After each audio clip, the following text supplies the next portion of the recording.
So the first thing you want to do is double check to see if you made it easy for them, right? First you want to check what you have on the table, right? So you want to make sure your RSVP card is formatted correctly before providing them to your guests. And the purpose and the goal of this card really is to be absolutely clear as to how you're collecting RSVPs, right? Are you asking your guests to mail in the RSVP card? And if so, did you include an envelope with prepaid postage? Okay, so and do you have the correct reply by date? Is March supposed to be May? Or is the 21st supposed to be the 12th? We've seen that happen often. Audio Jungle.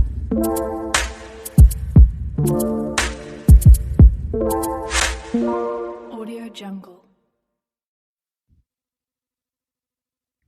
Hi, this is Ruby from RubyBrewer-Watkins.com, where I help couples get family and friends together in one place to share in their wedding celebration with their wedding invitations.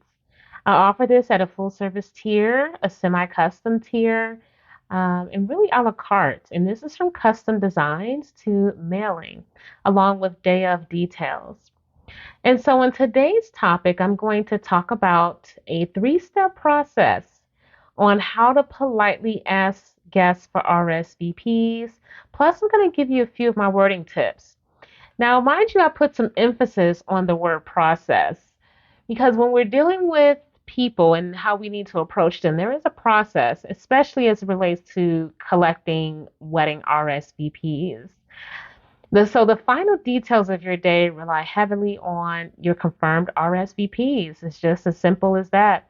So hopefully this topic will help you better manage your guest list. Well, not hopefully, it will. And implement proper etiquette, which is most important, so you can collect those late RSVPs and you can move on with the rest of your wedding planning. So it is not unusual for your please reply by dates to come and go without hearing from many of your guests. Getting your potential guests to respond to your RSVP request is the number one complaint that engaged couples have when planning their wedding. So, well, I'm here to share with you the inevitable. There will always be a healthy number of invitees who don't RSVP by your requested date. It's almost unheard of. I mean, I don't know any wedding that has had a 100% success rate on RSVPs by their reply date. Okay. I mean, it makes you wonder, like, why don't people RSVP? I mean, we all have fallen in this bucket, or we try to avoid it at all costs, but even if you haven't, there were a few close calls, and there's all kinds of reasons why, from childcare to work schedules to guess, honestly, just forgetting. People tend to get so caught up in their day to day chaos of their own lives that sending it back slips their minds.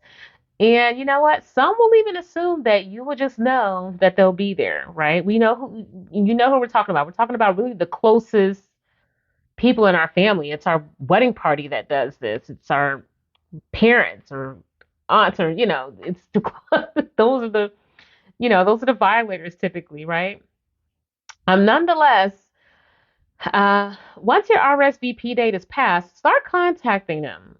And like I said, it's a process. There's going to be some emotions that come with this process, from embarrassment to just pure annoyance.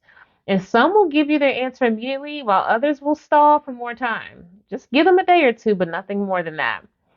And so, therefore, since you need an accurate head count, especially if you're going with a plated dinner and you have you know, there's so many layered details on your wedding date. We're talking centerpieces, place cards, seating charts, food that would just should be like the top of the list. Assuming someone will or will not be there just won't get the job done. You have to plan. So we never want to assume. So at this point, really the only way to handle this is to call them. Call the non RSVPers and politely ask them if they will be there. And I want to make this process easy for you. Okay. So I'm going to provide to you a few steps and some scripts, maybe to get started when this when you come across this, because this will happen. Now, for the sake of time, I'm not going to go through every single one of them. I'm going to provide to you a guide or all of the wording examples in a download for you that you can get directly from this video link, or you can go directly to the blog. I'll have it there where you can get the free wording templates to help you ask for those late RSVPs. Okay.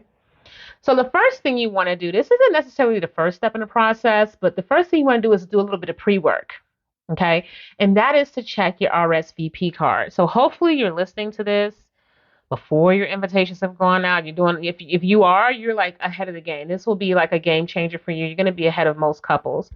And if not, I mean, this is still okay. You still want to do some pre work, right, before you start doing the outreach. So you want to make it easy for your guests to say yes or no on a response card and then just have them pop it in the mail. So the first thing you want to do is double check to see if you made it easy for them, right? First you want to check what you have on the table, right? So you want to make sure your RSVP card is formatted correctly before providing them to your guests. And the purpose and the goal of this card really is to be absolutely clear as to how you're collecting RSVPs, right? Are you asking your guests to mail in the RSVP card? And if so, did you include an envelope with prepaid postage? Okay, so and do you have the correct reply by date? Is March supposed to be May? Or is the 21st supposed to be the 12th? We've seen that happen often. And did you ask them? Did you, if you're collecting electronic RSVPs, did you ask them to go on your wedding website or request an email or a text? And is that information there? There's a lot of things you want to check to make sure. And I'll have a separate, this is a completely separate topic on this, but this is something I definitely want to talk about as well. So, but just do a little bit of pre work. And of course, you definitely want to make sure you have placeholders for your guests to write. If your guests, the bottom line is, if your guests are unclear on how to respond, they won't. It's just one of the things that they'll put on the back burner. I'll get to it. I'll call her and ask. I'm not sure what to do. We've all been there. And even if they won't do it, they'll delay it, right? So we want to make sure that our RSVP card is doing exactly what we want them to do. All right. So let's go on to the first step in the process. The first step in the process is you want to ask for help. You want to enlist the help of others to make some phone calls for you, such as your wedding planner. This is probably one of the best folks you can ask to help. This is their forte. And in most cases, if you have a wedding planner, check your packages. It may be a service that's included in your package. Some couples don't even realize this, but or they may have some resource for you where they can do that. I was a wedding planner. I am still a wedding planner by trade. I just focus in on wedding stationery. But as a wedding planner for my clients, I did all the legwork for them. I picked up the phone and called all of their guests who did not respond or who were late on their responses. It's something that wasn't difficult for me to do. I know the language, I know the lingo. So see if your wedding planner has that service available. And if not, see how much it costs. It may not even cost much. Whatever the price is, it may be worth it for you to take it off your plate. It is really one of those things that could be stressful for the couple because you're calling family and friends and asking them obvious questions, but it is a little bit of a challenge. So check with the wedding planner first. The other person you want to ask for help if you don't have a wedding planner is your fiance, right? That's what they're there for. This is a tag team. You're getting ready to walk into a new chapter where you are a team. So this is teamwork. So ask your fiance if they can help. I think this will be fun. Get your list together and just start dialing and calling family members and asking the question. And another person that can help is a family member, and the one who gets along with everyone. That's who you want to use, right? And then lastly, someone from your wedding party. We're talking about your bridesmaids, your groomsmen, and even your ushers, right? Ushers is a really neat idea to have your ushers help you out by making some phone calls for you. And this is great because they're the ones who are going to be seating these exact same people. They're familiar with your guest list. I mean, what better way for them to become familiar with your guest list than having your usher get a head start on calling these guests, right? So, and of course, make sure they have that, they're okay with making those calls. Most ushers are our young guys, I mean, they might be up to it. You never know. This might be good practice for them, depending on what they're into. So don't be afraid to ask. That's what they are. That's what they're there for. You ask them to be an usher, and it's just a small task that you want them to have come with it. Okay, so there's four people that you can ask for help. That's your wedding planner, your fiance, a family member that gets along with everyone, and someone from your wedding party. Okay, these individuals would be the best persons who can call on your behalf. Okay, but remember, whoever makes the call, remember to be polite and to the point. Okay, all right, the second step in the process is reach out to your guest. Okay, I recommend starting with the phone call first. There's so much that can get lost in translation when we're sending text messages. People read things wrong. We abbreviate things, we type in the wrong. There's so much that can get lost in translation. And this is supposed to be a happy time. This is a celebration of marriage, and we want to try to make this as stress free as possible. So a phone call, right? Maybe you haven't talked to this person in so long. There's no need to go and hide behind a text message. That's just the way I look at it, right? Pick up the phone and call and ask the question and ask if they'll be attending, right? And obviously, most people don't pick up the phone. That's fine, right? But at least you made the attempt to call first, then follow up with a text message, and lastly, an email. It's just so much better that way, right? And whoever is making the call, I'm going to give you a couple different ways to ask. I'll give you maybe one or two, and the rest will be in that PDF download for the sake of time, right? Okay, so here's one. We are going through our head counts and noticed that we haven't gotten your RSVP card back. We wanted to ask if you would be able to attend our wedding, right? See how nice and simple that is? And you can ask that just like that when you're on the phone. You can send it in a text message, and you can send it into an email. All right? Here's another one. Hello, we are reaching out to see if you got our invitation to our wedding. Our vendors need an official guest head count. Will you be joining us? Right? That's another one, which and these are really all saying the same thing. They're just different ways to ask, right? Here's another one. I hope you received my invitation. I am still waiting to receive your RSVP, and I would love for you to come and celebrate with us. Will you be attending our wedding? Right? So it's just ending with that question. So it just makes it easy for them to respond with a yes, no, or maybe.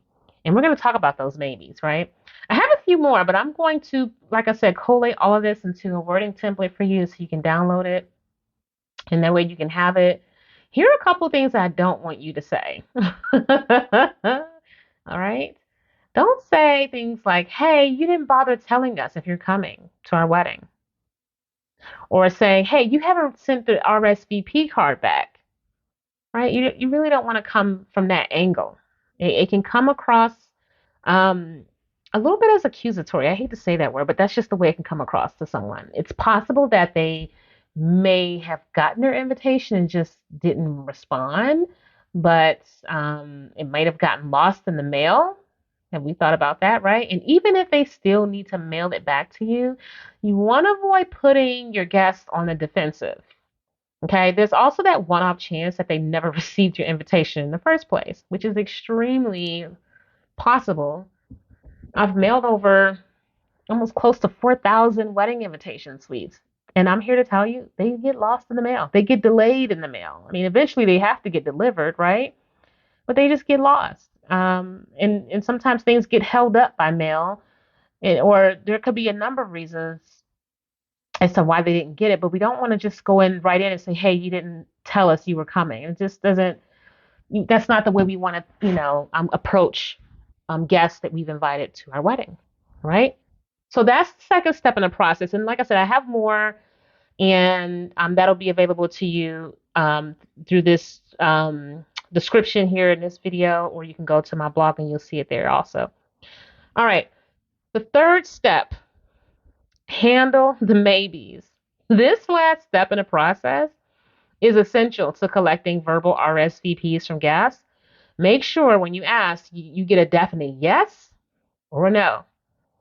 A maybe does not do anyone any good. Nobody understands that terminology. It doesn't go well with a florist, a caterer, a stationery designer like myself, I mean, we can print off extras. I mean, it maybe doesn't do us any good. You can't effectively plan that way, right? And if, they're still on the fence and they won't give you a definite yes or no at that time when you ask them, I have a few helpful scripts to help you handle these type of responses.